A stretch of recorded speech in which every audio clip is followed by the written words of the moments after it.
This particular quarter, in the teaching of the classes, I have stretched myself. I have taken on a new group, a group that I am not used to teaching, a younger group, ones that have a lot more ability to learn than I do at this point in time in my life. And so I have tried to already start out and try to provide some knowledge to them. And what we are studying in this particular quarter, in that particular class, is the captivity time period. And the captivity time period covers a lot of area, if you recall. It covers from the time in which really since the northern kingdom of Israel went into Assyrian captivity in 722 BC. And then the southern kingdom of Judah went into captivity to the Babylonians in 606 BC. That was the first time in which they went into captivity. And then there was three different groupings of that. You had a first one where Daniel and his three friends went into captivity. And then later on, you had another grouping, including Ezekiel, that would go into captivity. And he would also go on over into Babylon, and he would prophesy from the area of Babylon, and then on down to 586 BC, in which the city of Jerusalem itself was surrounded over a 2-year period there, and it was captured and it was destroyed by fire, including the temple, and the walls were torn down. And so we're studying that period of time at the moment, and we'll be going on down through the rest of the time period of the captivity as we go through the quarter. And so this particular week, what we're studying is the book of Daniel. And this morning, they were led in a discussion, in a study of Daniel chapter 2, I believe, and studying the vision and the dream of King Nebuchadnezzar and the statue that was there. And then Wednesday night, we're going to be covering quite a bit of area. We're going to be covering chapters 3 and 5 and 6. Now, if you're familiar with your Bibles, you'll know that Daniel chapter 3 is where we have the King Nebuchadnezzar setting up a statue, setting up an idol, as it were, out in the plain of Shinar, a very large statue, which I studied with the high school students this morning. And it was very large, and it was one in which he was requiring the people of his empire to come before and to bow down and to worship. And if you remember, at that particular time is when the three young men, as Shadrach, Meshach, and Abednego, and you can look up their Jewish names in Daniel chapter 1 as well, but they refused to bow down to the idol that King Nebuchadnezzar had set up. And it gave them an opportunity there to show their faith, their individualized personal faith that God could, number one, take care of them, that God could deliver them, but even if He wouldn't, that they would not bow down to this idol, that they would rather die than disobey God. And it's a very good lesson, and it's one that we're going to talk about more for that grouping. So those of you who are in my class, and I see a few of you in here this evening, we're going to talk more about that on Wednesday evening. But then Daniel chapter 6, skipping over, Daniel chapter 6 is another one that you're very familiar with. That's where Daniel, late in his life, is faced with the choice of either not praying to God for a period of 30 days or praying to God and being thrown into a den of lions, Daniel in the lion's den. And so you're very familiar with that story. As a matter of fact, I think it wasn't not too long ago, we had a lesson on that one out here in the auditorium. But stuck in between those is another one that we're going to be talking about Wednesday night, and that's found in Daniel chapter 5. In Daniel chapter 5, we have here, between the end of chapter 4 and the beginning of chapter 5, we have a time period that's just kind of it just jumps from one verse to the next, and there's a number of years that go there. King Nebuchadnezzar was still ruling at the end of chapter 4, but King Nebuchadnezzar dies. King Nebuchadnezzar reigned from 606 BC until around 562 BC. He had a very long reign. It was a very prosperous reign. He was a very powerful ruler. He was one who not only succeeded in victories in terms of military victories, but he also succeeded in a lot of different areas of his rule.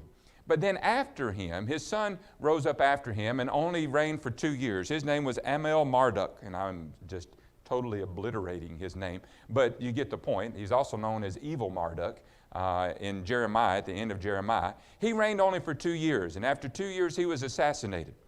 And they put in his place another man, and I'll do his name even worse than I did the first one. His name is Neriglisar. And he only reigned for a very short amount of time too, only for 4 years. He actually was the son-in-law of Nebuchadnezzar. But he reigned for about 4 years, and he died of natural causes, and they put his son into place to reign, and he reigned for 9 whole months. He was a young man, and he reigned for 9 months, and he was assassinated. And when he was assassinated, they put into place another man who was not from the line of Nebuchadnezzar. Rather, he was, it seems like, from what history can tell us, that he was a Babylonian priest that they put into place. His name was Nabonidus. And he reigned for 17 years, but he was kind of a out-of-touch kind of guy. Even though he was reigning and he was king over Babylon, he didn't really care much for staying in Babylon, and he stayed other places for the vast majority of his 17 years. And so what he did was, at least toward the end of his reign, he had his son, whose name was Belshazzar, to become co-regent with him. And he, Belshazzar, stayed in the area of Babylon and ruled from there. Well, this is after a period of about 23 years now, okay? So 23 years from the time period in which Nebuchadnezzar died until now we get to the start of Daniel chapter 5, where Belshazzar is ruling as king. He's really co-regent, right? He's not the only king, but he's co-regent with his father Nabonidus.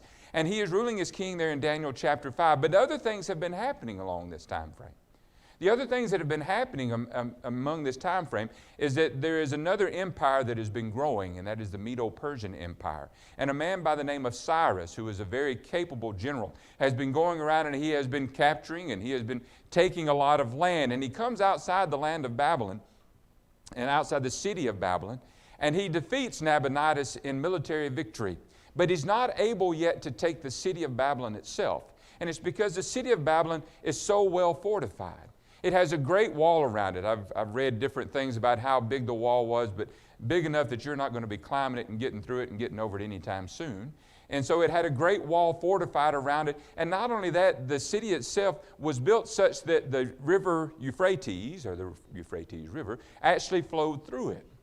And so they had water supply, they could get other kinds of food, and so they felt still very secure. Belshazzar and the people of Babylon felt very secure at this particular time, even though they were surrounded by these Medo-Persians who had already defeated their army.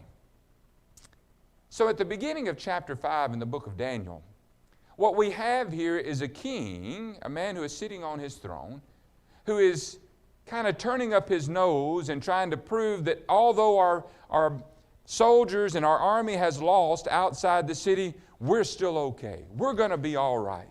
And so what he does is he calls for a feast, a grand feast, and he calls out for many of his ruling people to come before him. It says that he called for a great feast of 1,000 of his lords and drank wine in front of the 1,000. It wasn't that he was just drinking wine with them. He was drinking wine and he was in front of them, kind of almost as it were up above them, such that they could all see him from different sides and they could see that he is still the one in charge. Well, they're having this feast, and I'm sure they're having food as well, but primarily it was a drinking party. And as they're having this feast of wine, it says that he commanded his people to go and to get the vessels that Nebuchadnezzar, his father, and his father there is really a term of meaning the one that had come before him, not his physical father, not from a line of, but someone who had come before him, had taken out of the temple in Jerusalem. And he commanded that they be brought, and that the king and his lords, his wives, and his concubines might drink from them. You see what happens, and I'm sure all of you have been around people who have had too much alcohol. When you get around too much alcohol and you've consumed too much alcohol, it begins to affect the way that you think. And so now that he's tasted this wine, now that he's gotten to the point where the wine is kind of interrupting with the way that he should be thinking, he tells his servants, go and get those vessels, those utensils, those golden cups and things like that out of storage that Nebuchadnezzar got out of the temple of the God of Israel. And you bring them to us and let's use them in our drinking party. And so they went and got them. And when they went and got them, they brought them and they began to drink from them, it says. It says that the king, his lords, his wives, his concubines drank from them. And as they were drinking from them, they were praising the gods of gold and silver, bronze, iron, wood, and stone. Now, I want y'all to picture in your head a little bit about this, the height of pridefulness that he has here.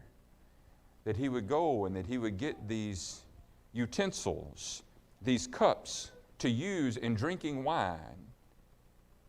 These cups of the people that they had defeated in the past, so that they might drink wines and make a mockery of the God of those people. Because that's essentially what they're doing.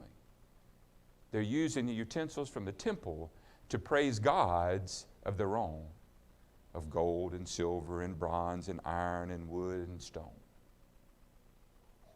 Well, while he's doing this, he's drinking, they're having a great time. Great time. And all of a sudden, a hand appears. You see, out across there, through the lamps or candles that they have, a hand appears. And it begins writing on the wall. Not a man, not someone that came in through the doors and said, excuse me, let me through. It was just a hand that came. And it began writing on the wall in words. And the king changed. It said it changed his color. We might say, if we were watching someone that did something like that, you become pale as a ghost. Right? It changed his colors. It caused him to lose control of his body, such that even his knees were knocking together. You know, it used to be the old joke about how scared you were. I'm so scared my knees were knocking together. Well, guess what? That's exactly what was happening. And so he starts to call out for all of his wise people.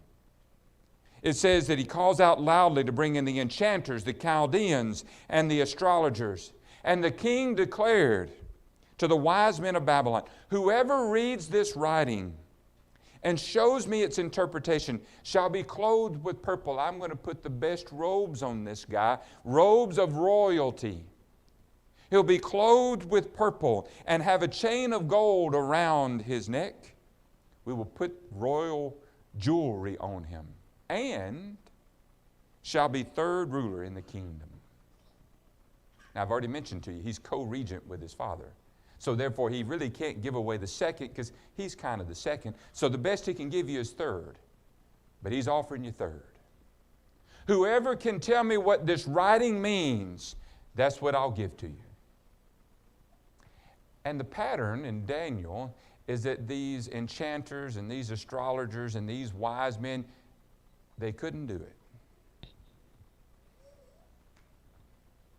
So the king called all his wise men in. But they could not read the writing or make known to the king the interpretation. And so it says that King Belshazzar was greatly alarmed, and his color changed, and his lords were perplexed. I mean, we can't put ourselves in this situation, right? Where all of a sudden a hand appears out of nowhere and writes on the wall. What would you do if all of a sudden a hand appeared and was writing on our wall over there in words? We'd all get up and run. That's what we'd do. I know what we would do. Well, that's what happened. So they're all perplexed. They're confused. They don't know what's going on. But because of the confusion, and because you can imagine how quickly that just went around the whole area that they were in of what's happened, the queen hears about it. The queen mother, it says. Now, who she was exactly, we don't know. We don't know if she was someone that was kin to him specifically, or if she was someone left over from Nebuchadnezzar's house, maybe a young daughter. We don't know. But it just says that she was the queen mother, someone who was familiar with the things that had gone on in the empire of Babylon. She comes before King Belshazzar. And when she comes before him, she says, O king, live forever. Let not your thoughts alarm you, nor let your color change. There is a man in your kingdom in whom there is the spirit of the holy gods. Don't be alarmed, king. You've got a guy. And this guy has shown himself worthy. In the days of your father, light and understanding and wisdom like the wisdom of the gods were found in him. And King Nebuchadnezzar, your father the king, made him chief of the magicians, enchanters, Chaldeans, and astrologers, because an excellent spirit, knowledge and understanding, to interpret dreams, to explain riddles, and solve problems were found in this Daniel, whom the king named Belteshazzar. Now let Daniel be called, and he will show you the interpretation. This is great news, isn't it? This is great news for Belshazzar. By the way, this has always been hard for me in chapter 5. You got Belshazzar and Belteshazzar. Okay, so you just keep those straight now, all right? Belshazzar is the king. Belteshazzar is the name given to Daniel. But this is great news for Belshazzar. Right? Now I've got someone who can come and who can tell me what these words mean. So they call for Daniel. And Daniel comes, and Belshazzar says, "It's good to see you. We're glad to have you here. You are that Daniel, one of the exiles of Judah, whom the king my father brought from Judah. I have heard that the spirit of the gods is in you, and that light and understanding and excellent wisdom are found in you." He goes on to tell Daniel, he says, "I had called in all of my wise men," and I'm pointing over at the wall like we got words on the wall over here, right? "I've called in all of my wise men to tell me what these words mean. And they can't do it, but I've heard that you can do it. And if you can do it, what I have promised is I will give you royal robes, purple. And I will give you a chain to go around your neck, jewelry. And you can be third in the kingdom." By the way, does it remind you a little bit of Joseph and Pharaoh? It does to me too. You can be third in the kingdom, he says. Daniel says, "You can keep all that." Essentially what he says is, it doesn't matter what you offer for me, I can interpret this for you, and I'm going to tell you what the message is, no matter if it's good for you or bad for you. I'm going to tell you what it is. But before he tells him what it is, he gives him a little history lesson. He says, "O king, the Most High God gave Nebuchadnezzar, your father, kingship and greatness and glory and majesty." He says, I want you to think back and remember your history, because you know he would have been taught about the history of the Babylonian Empire. And remember about King Nebuchadnezzar, the one who really took the Babylonian Empire to its great heights. Because of the greatness that he gave him, all peoples, nations, and languages trembled and feared before him. Whom he would, he killed. And whom he would, he kept alive. And whom he would, he raised up. And whom he would, he humbled. In other words, God raised him up to the point in which he had a lot of power. He had a lot of authority. But, when his heart was lifted up and his spirit was hardened so that he dealt proudly, he was brought down from his kingly throne and his glory was taken from him. He was driven from among the children of mankind, and his mind was made like that of a beast. And his dwelling was with the wild donkeys. He was fed grass like an ox, and his body was wet with the dew of heaven, until he knew that the Most High God rules the kingdom of mankind and sets over it whom he will. He says, do you remember Belshazzar? There was a point in time in which King Nebuchadnezzar, the king, the man, that he was pushed out of his own throne for a while. And he lived like an animal. All of that was because he raised himself up against God. And God humbled him. Now it was obvious that Belshazzar had heard about this, because Daniel says, "And you, his son, Belshazzar, have not humbled your heart, though you knew all of this." Belshazzar knew about that. He knew what had happened to Nebuchadnezzar. He knew that after that how Nebuchadnezzar had received his throne back, and how that Nebuchadnezzar had glorified the Most High God. But Belshazzar had not humbled himself. He had put himself up above all others. He was mocking God by using these utensils from God's temple to drink with and to honor other idols and gods. And so Daniel says, you knew all of this, but you have lifted yourself up against the Lord of heaven. and the vessels of his house have been brought in before you, and you and your lords, your wives, and your concubines have drunk wine from them, and you have praised the gods of silver and gold, of bronze, iron, wood, and stone, which do not see, or hear, or know, but the God in whose hand is your breath, and whose are all your ways, you have not honored. I don't want you to overlook that. Think about what he just said there. But the God whose hand is in your breath, he controls, if he wanted to, he could take away everything that we breathe. Gone. Whose hand is in your breath, and whose are all your ways. He knows everything that you do. He knows everything that you think. He knows why you do things. You have not honored him. This is another verse.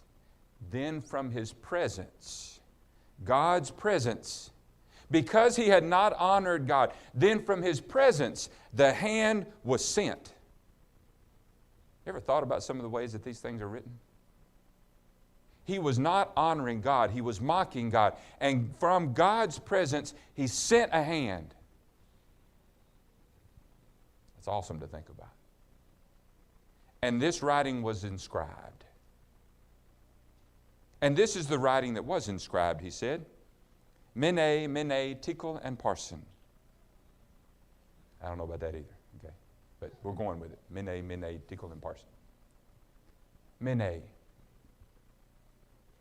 God has numbered the days of your kingdom and brought it to an end. This idea of numbering it means not only a counting of it, but of putting a limit to it, fixing it. God has counted your days and said, that's it, that's all you got, no more. He has numbered your days. Tekel. You have been weighed in the balances and found wanting. You have been weighed and found wanting. We're all very familiar with balances. We understand the concept. We don't use them anymore personally in terms of how that they use them in commercial things, really, but we understand it. Michael and Chris and I have been out on our production floor, and we've been doing a lot of stuff. And when the stuff that we've been doing includes measuring our parts, and our parts have a specification associated with them. And that specification means that it's supposed to be this long and it's supposed to weigh this much. And you put it on something that is calibrated. It's a balance. Such that when it reaches a certain weight, yep, that's what it weighs right there. God uses a balance from the standpoint that he says, you're supposed to measure up to this. This is what I expect of you. And I weighed you, and you have been found wanting. You have been found wanting. Perez or Parson, I think it's the, according to what I understand, one is the plural of the other. Your kingdom is divided and given to the Medes and Persians.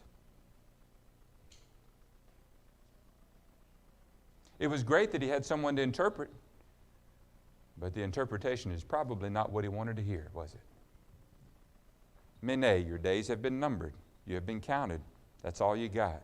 Tekel, you have been weighed and you have been found wanting. And Perez or Parson, your kingdom is divided and given to the Medes and the Persians. Well, he kept his word. Belshazzar commanded. And Daniel was clothed with purple, and he was given a chain of gold, and he was proclaimed to be third in the kingdom. Third in the kingdom. Verse 30, that very night, Belshazzar, the Chaldean king, was killed. That very night.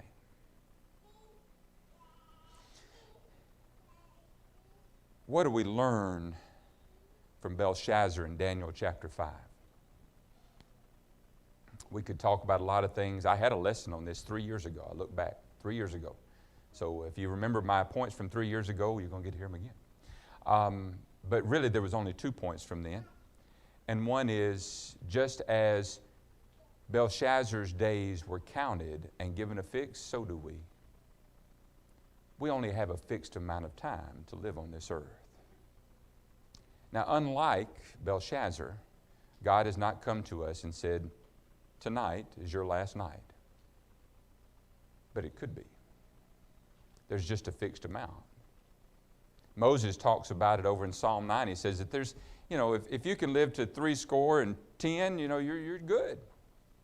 If you get 70, if you get to 80, man, you ought to be thankful. Now, I used to when I was a kid, I think, man, that'd be great if I could live that long. I'm a lot closer to that than I was then. Doesn't seem like that long, now. But there's only so much time we can have on this earth. Our physical bodies are not any longer, because of sin, designed to last any longer than that. So our days are numbered. So the question is, what will we do with our days?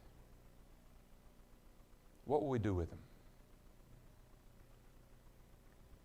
The other night when we were in our Bible study at Brother Chris's house, we talked a little bit about Michael's conception of what productivity was. That boy can never stop talking about work. I'm just telling you. All right, Carrie, I'm sorry for you. I don't know what you do with him at night, but maybe you just put plugs in or something. But he can't ever stop talking about work. But he was talking about productivity. And productivity, he said, the only thing that's productive work is anything that gets you closer to your goal. Okay? Which is from a book that we've read. But in a lot of ways, it's true. The only productive things we do in life are those that bring us closer to the goal. The question is, what's your goal? Is your goal to be someone that everybody in the community looks at and says, boy, they're successful? Well, then I guess you're going to work at doing anything and everything to let everybody else think that you're successful. Is your goal to have $1 million in your bank account? Well, then I guess everything that you're going to do is going to be based upon the fact that you're trying to get to that amount of money in your bank account. Or is your goal to actually make it to heaven? Because if your goal is to actually make it to heaven, then everything that you do should be based around, is that going to help me to get to my goal? We said the other night, every day we are one step closer to our destiny. And you're that whether you want to be or not. But are you one day closer to your goal? That is a choice that you can make. All of our days are numbered. The second part of that is, all of us will be judged. Belshazzar was put in the balances. He was weighed, and he was found wanting. God had expected certain things of him. Even though he was not a Jew, God expected certain things of him. God was not just the God of the Jews. God is the God of all the earth, and he had expectations. And this particular ruler knew about God. He knew what had happened to Nebuchadnezzar, and he ignored it. And so God said, you've been weighed, you've been measured, and you have been found wanting. There's going to come a day in which all of us are going to be weighed, and we're all going to be measured. 2 Corinthians chapter 5 and verse 10. We're all going to stand before the judgment seat of Christ, every single one of us. And we're going to have to give an account of the things that we have done in our bodies, whether it be good or bad. I talked to our high school class this morning, and I told them, you are not going to be judged on what your parents know. You're not going to be judged based upon what the preachers know. You're going to be based upon what you know and what you did. And so it's important that all of us have our own faith, because we're all going to be judged based upon what we do.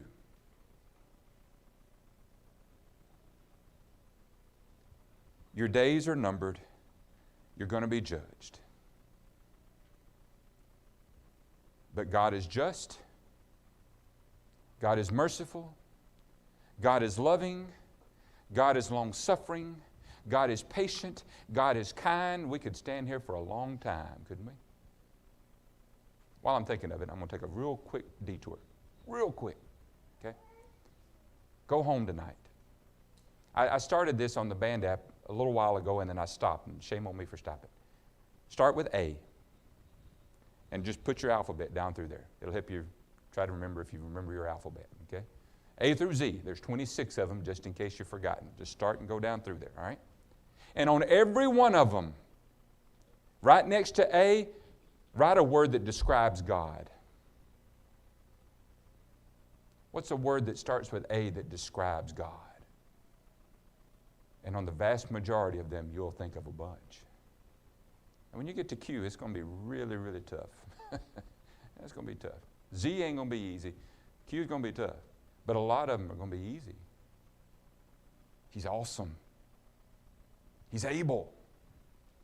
He's all-powerful. We can go a long ways, can't we? All right, we're coming back.